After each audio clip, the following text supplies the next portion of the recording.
Throughout the conflict, Palestinian violence has been a concern for Israelis. Israel, along with the United States and the European Union, refer to the violence against Israeli civilians and military forces by Palestinian militants as terrorism. The motivations behind Palestinian violence against Israeli civilians are many, and not all violent Palestinian groups agree with each other on specifics. Nonetheless, a common motive is the desire to destroy Israel and replace it with a Palestinian Arab state.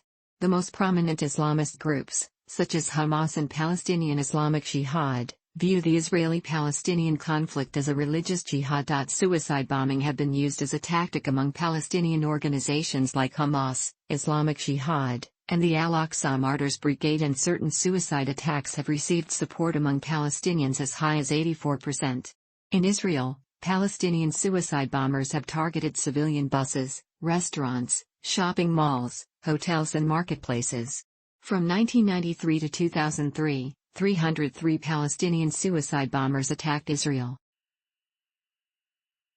The Israeli government initiated the construction of a security barrier following scores of suicide bombings and terrorist attacks in July 2003. Israel's coalition government approved the security barrier in the northern part of the Green Line between Israel and the West Bank. According to the IDF, since the erection of the fence, terrorist acts have declined by approximately 90%. Since 2001, the threat of Qassam rockets fired from Palestinian territories into Israel continues to be of great concern for Israeli defense officials.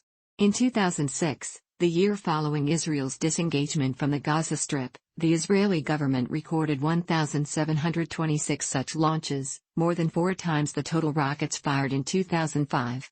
As of January 2009, over 8,600 rockets have been launched, causing widespread psychological trauma and disruption of daily life. Over 500 rockets and mortars hit Israel in January to September 2010, and over 1,947 rockets hit Israel in January to November 2012. According to a study conducted by University of Haifa, 1 in 5 Israelis have lost a relative or friend in a Palestinian terrorist attack. There is significant debate within Israel about how to deal with the country's security concerns. Options have included military action, including targeted killings and house demolitions of terrorist operatives, diplomacy, unilateral gestures toward peace, and increased security measures such as checkpoints, roadblocks and security barriers.